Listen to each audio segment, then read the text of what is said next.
wakfu. Nipenda sana lile neno. Anasema kuna urithi na wakfu. Urithi si mzazi anapofariki, anasema yeye namnukuu tu, na mwenyewe atazidi kubali kama atakuwa namnukuu sivyo ataweza kurekebisha. Anasema urithi wakati mzazi anapofariki na mnagawana, watoto mnagawana mali za wazazi, iwe kwa utaratibu wa kidini, iwe kwa utaratibu wa kiserikali. Lakini wakfu, mzazi anaweka zuio kwamba mali hii itumike tu mpaka mwisho wa dunia. Kwa huu ni wakfu tulioachiwa na sisi.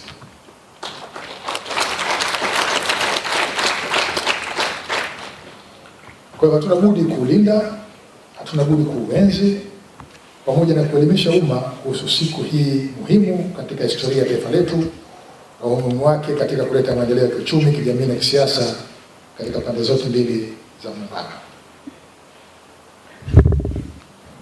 Lakini pia ukiachia mbali sababu zingine,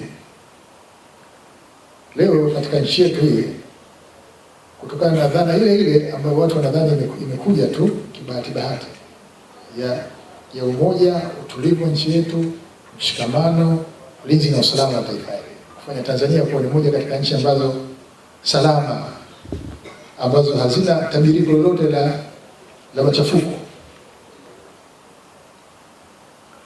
ambalo siri yake kubwa ni muungano.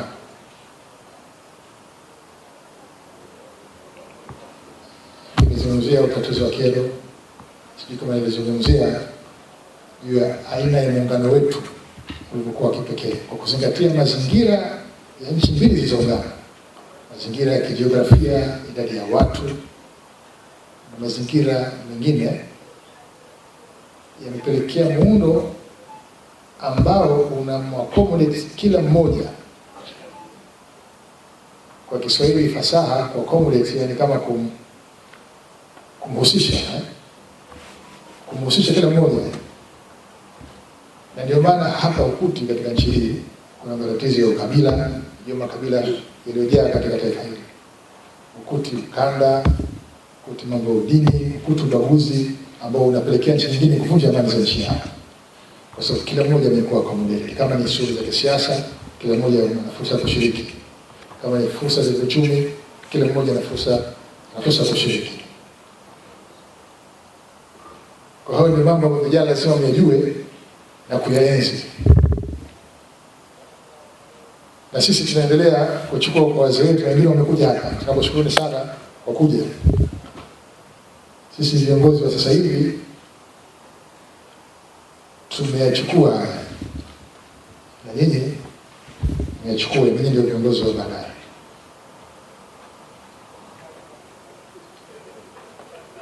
Kwa hiyo ndugu washiriki, kama mnafahamu, sehemu kubwa ya Watanzania ambao ni vijana, kwa mujibu wa sensa ya taifa ya watu na makazi, hawana uelewa wa kutosha kuhusu muungano, ikiwemo viongozi. Hata viongozi wapo. Utashangaa utakuta mtu kiongozi lakini hana uelewa wa kutosha kuhusu muungano. Wapo viongozi, yani nakusudia baadhi, kwa sababu nchi ni kiongozi, anaweza kuwa mtu yote, anaweza kuwa kiongozi wa familia yake, anaweza kuwa kiongozi wa chochote. Kwa hiyo ni kwa kutambua changamoto hiyo ndio maana jitihada zinafanyika kukuza uelewa na ufahamu wa historia na matukio muhimu ya taifa.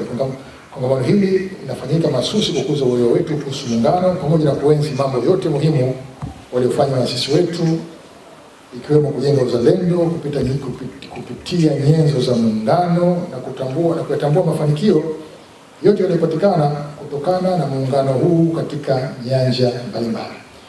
Na hapa nataka nichukue nafasi hii kueleza jambo moja, kwamba kwa kutambua changamoto hii ya uelewa hafifu kwa jamii kubwa, hasa ya vijana ambao wengine pia ni viongozi,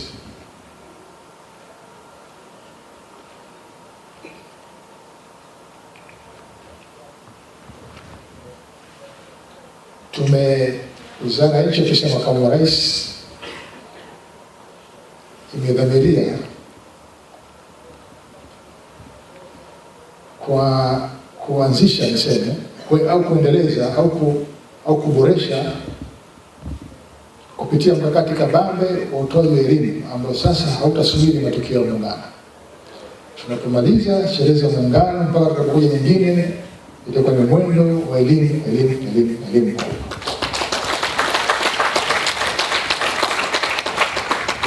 Kwa wakati huu utahusisha mambo mengi. Kongamano ni moja katika njia, lakini njia nyingi sana.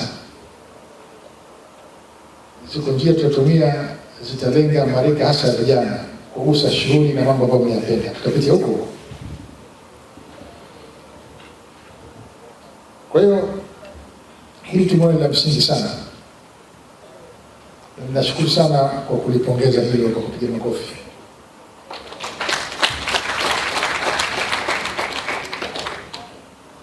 Aidha, ni jambo la busara kuendelea kuenzi misingi imara aliyotujengea waasisi wetu mzee hayati Mwalimu Julius Kambarage Nyerere na hayati Sheikh Abeid Amani Karume, misingi ambayo imeendelea kuwa nguzo ya kuimarisha umoja, amani, utulivu katika kujenga uchumi wa taifa letu. Sasa hawa wazee walipambana kweli katika kipindi hiki. Sisi sasa hivi tuko katika mserereko. Baada kama kuna kipindi ambapo taifa hili au mataifa haya mawili yalikuwa na wakati mgumu, ni kipindi kabla ya ukombozi wa nchi hizi, na hawa wazee wawili ndio waliongoza mapambano haya. Ili kuna mtu atajiita mzalendo mkubwa sana kuliko hawa wazee? Au kuna mtu anaweza kusema yeye kapata shida sana katika taifa hili kuliko hawa wazee na wenzao? Sasa bahati mbaya mzee mmoja alitangulia mapema, lakini mzee mwingine alitangulia baadaye. Na nyinyi ni mashahidi kwa wale watu wa umri wangu mimi. Sasa nakumbuka walitokea watu wakataka kuleta nyufa katika nchi yetu. Mwalimu alisimama na akakemea hadharani. Sasa kama Mwalimu anakemea hadharani mpaka siku yake mwisho ya kuondoka duniani anapambana na muungano huu, mimi na wewe ni nani?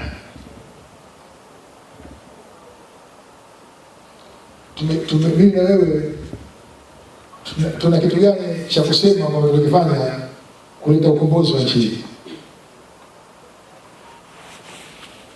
Tunajua kitu gani? Sisi tumesema tunazungumzia tulipotoka, tulipo. Leo tutaamua kwa maneno tu, lakini walioishi ya tulipotoka wanajua tabu waliyopata katika nchi hii. Kwa hiyo ndugu zangu, naomba niendelee kuasisitiza sana, hasa wale ambao wanaochukulia muungano, hasa wanaochukulia poa muungano. Muungano tusichukulie poa. Asikia na mkuu kuvunjika mguu. Ametaka na wakesheni chini ya uongozi wa Dr. Samia Suluhu Hassan, Rais wa Jamhuri ya Muungano wa Tanzania, na Dr. Hussein Mwinyi, Rais wa Zanzibar, na chini ya uongozi wa Chama cha Mapinduzi.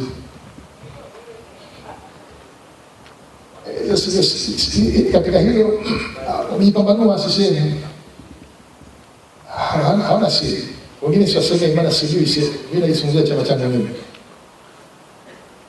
Hapa nazungumza kama waziri, lakini imani sinatokea, sitachukua tuende kwenye uchaguzi, simtagombea ubunge, simtapetea kwenye chama. Sasa kwani kuna siri gani kwa mimi sina chama?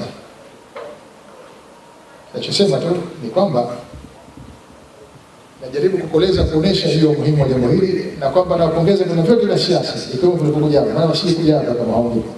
Na wengine hata ambao hawajaja.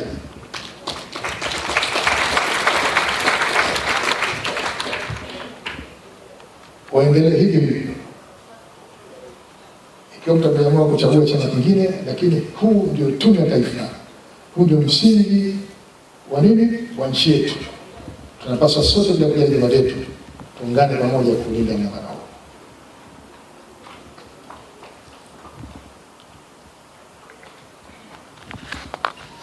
Nataka nimalizie, maana nimechukua muda mrefu kwa kweli, na cha msingi hapa sio kunisikiliza mimi. Yaani inapokuja swala mnapata bahati ya kuwapata wazee kama hawa, ni vizuri mkafanya haraka watu wasikie. Wana vitu vingi sana. Kwa namalizia. Kwanza nimalizie kwa kumpongeza tena Dr. Samia Suluhu Hassan.